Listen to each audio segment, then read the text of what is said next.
घोराडेश्वर का अर्थ होता है घोराड के ईश्वर। घोराड शब्द जो है वो मराठी भाषा में एक पक्षी का नाम है। उस पक्षी को हिंदी में सोन चिरैया बोलते हैं और इंग्लिश में इंडियन बस्टर्ड बोलते हैं। एक समय इस पूरे क्षेत्र में अकाल पड़ा हुआ था, नदियाँ सूख गई थी, जो जंगल थे वो जल रहे थे, गर्मी से तप रहे थे और प्रकृति पूरी तरह से नष्ट हो रही थी। तो उस समय में जो यहाँ के क्षेत्र के लोग थे वो सारे इकट्ठा होकर और भगवान महादेव की पूजा किए, आराधना किया एक शिवलिंग बना के। और जब वो लोग आराधना कर रहे थे तो उसी टाइम पे वहाँ पे एक पक्षी था घोराड, वो भी उनके साथ था। और जब घोर आराधना हुई, घोर पूजा हुई तो भगवान भोलेनाथ प्रसन्न हुए और उस घोराड पक्षी के सामने वो प्रकट हुए और उसके बाद उन्होंने जो है आशीर्वाद दिया कि इधर की जो पूरी प्रकृति है वो फिर से जो है अपने रूप में आ जाएगी। तो उसी घोराड पक्षी के नाम से इस पूरी पहाड़ी का नाम और इस मंदिर का नाम घोराडेश्वर पड़ा, क्योंकि उसी के सामने भगवान शंकर प्रकट हुए थे। तो कुछ इस तरह से यहाँ की ये कहानी है जो हिंदू मान्यताओं के अनुसार है। तो इस समय मैं आ गया हूँ यहाँ घोराडेश्वर की पहाड़ियों पे और यहाँ पे भगवान शिव का बहुत ही प्यारा मंदिर है। आज हम आपको उसका दर्शन कराएंगे और हमारे साथ जो है हमारे कुछ कलीग्स हैं, मैं उनसे आपका इंट्रो करा देता हूँ। हमारे साथ हैं सबसे पहले मनोज जी, हेलो, और उसके बाद राजकुमार हैं हमारे साथ, हाय, और झा जी हैं, हाय, और हमारे साथ पांडे जी हैं, नमस्कार सब दोस्तों को, सैनी जी हैं। हर हर महादेव। हर हर महादेव। अगर आप पुणे में हैं या फिर पुणे आए हैं घूमने तो किसी भी दिन सुबह आप आ सकते हैं यहाँ घूमने और आपका लगभग 2 किलोमीटर का ट्रैक हो जाएगा। और ऊपर से एक शानदार व्यू जो पीछे स्टेडियम का और उसके पीछे गणेश जी की मूर्ति है उसका, और काफ़ी सुंदर नज़ारा आपको यहाँ पे मिलेगा। तो बहुत प्यारी जगह है और अगर आप पुणे में हैं तो एक बार ज़रूर आइए।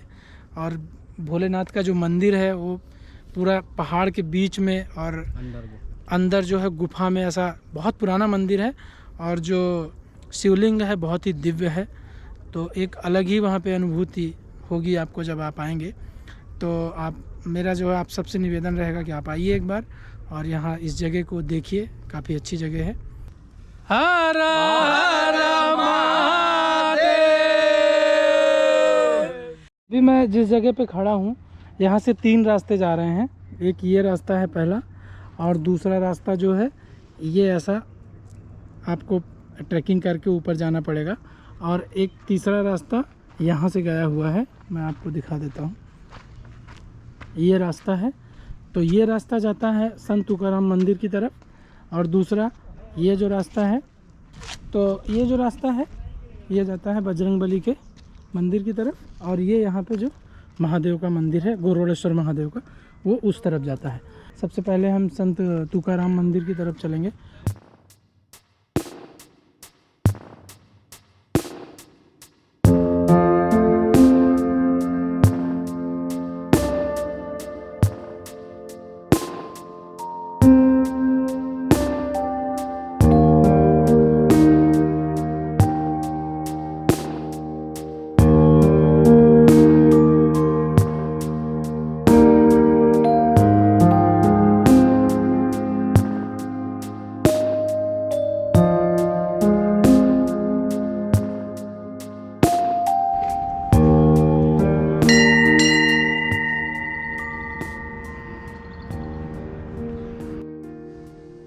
सत्रहवीं सदी के महान हिंदू संत और कवि संत तुकाराम महाराज जी प्रायः इन्हीं गुफाओं में ध्यान लगाने के लिए आते थे।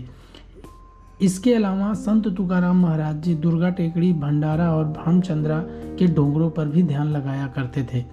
जैसे जैसे लोगों को पता चला कि यहाँ संत तुकाराम महाराज जी आते हैं, लोगों का आवागमन बढ़ता गया और वह मंदिर प्रसिद्धि में आने लगा।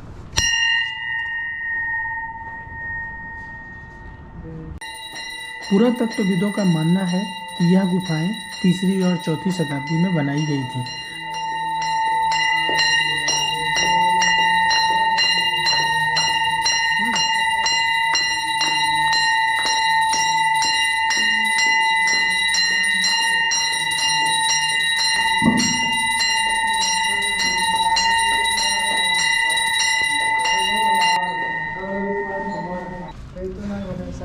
सारे अनुभव इस गाने में लग क्षणियों को मन स्थिर करो में अकल्प स्वायता। ये ऐसे यहाँ पे ध्यान लगाने के लिए छोटी छोटी गुफाएं बनी हुई हैं। यहाँ पे आप बैठ के भगवान का ध्यान लगा सकते हैं, भजन कर सकते हैं। प्रकृति ने एकदम पूरा ये ऐसे छोटी छोटी ऐसे छोटे छोटे से कुंड भी बने हुए हैं यहाँ पे।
बौद्ध धर्म के अनुयायियों का मानना है कि यह सभागार पहले चैत्य गृह हुआ करता था। इस सभागार की दीवारों पर ब्राह्मी लिपि की लिखावट और इनके किनारों पर बने 9 कमरे इस बात की तरफ इशारा करते हैं। परंतु यह सभागार इस समय भगवान शिव का एक बहुत ही भव्य मंदिर है, जो कि वर्तमान में आपको अपनी प्राकृतिक दिव्यता से आपको अपनी ओर आकर्षित करता है।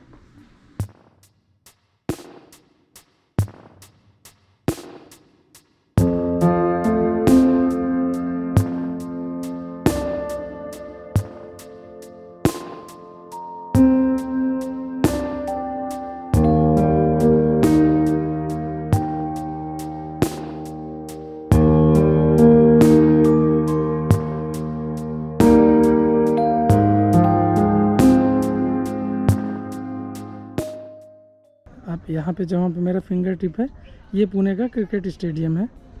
तो ये जस्ट हाईवे के बाजू में है। जय बजरंग बली की जय।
घोरडेश्वर मंदिर आहे, म्हणजे पहाड़ है जी। और यहाँ महाराष्ट्र के संत तुकाराम महाराज वह साधना करने यहाँ आए थे, ध्यान लेने के लिए। प्रभु रामचंद्र, लक्ष्मण जी और सीता मैया की मूर्ति है जी। एक नीचे वो वाला शिव जी का मंदिर है और एक ऊपर शिव जी का मंदिर। हाँ, एक टॉप पे मैं देख रहा था झंडे लगे हैं ऊपर। हाँ, वो उनके नीचे थोड़ा शिव जी का पुरातन मंदिर है। आणि काय ये तीर्थ क्षेत्र है, तीर्थ क्षेत्र। अभी समाज को मैं बताना भी चाहता हूँ कि क्या है, हम साधना करने के मतलब जो स्थान है उनका महिमा जानकर हमको वो करना चाहिए। बिल्कुल। आप देखो, वहाँ एक दर्शन लेना चाहिए। जी। वह जो यहाँ का महात्मा है वो आपको जानना चाहिए। जानना चाहिए। लेकिन कुछ लड़के आते हैं या जो नहीं करना चाहिए वो करते हैं, और जो पवित्र स्थान है वो गंदगी फैलाते हैं। गंदगी फैलाते हैं, वो बहुत गलत बात है। जो युवा दिख रहे थे आप, जी, जी। ये आपको भी आता है ना, हाँ। वो करना नहीं चाहिए। जी, जो- बिल्कुल नहीं। हाँ, कि ये तीर्थ क्षेत्र है, तीर्थ क्षेत्र। हम इनका रक्षण नहीं कर सकते, कौन कर सकते फिर? बिल्कुल बिल्कुल। इसके बारे में पढ़ा था यहाँ पे, जैसे साधना करने के लिए छोटी छोटी ऐसा गुफा टाइप का जो हाँ। बना है, तो यहाँ पे लोग साधना करते थे। हाँ, साधना करते पहले बहुत मतलब है, राजा राज्य थे ना वो, हाँ। तब वो साधना करने के लिए आते थे।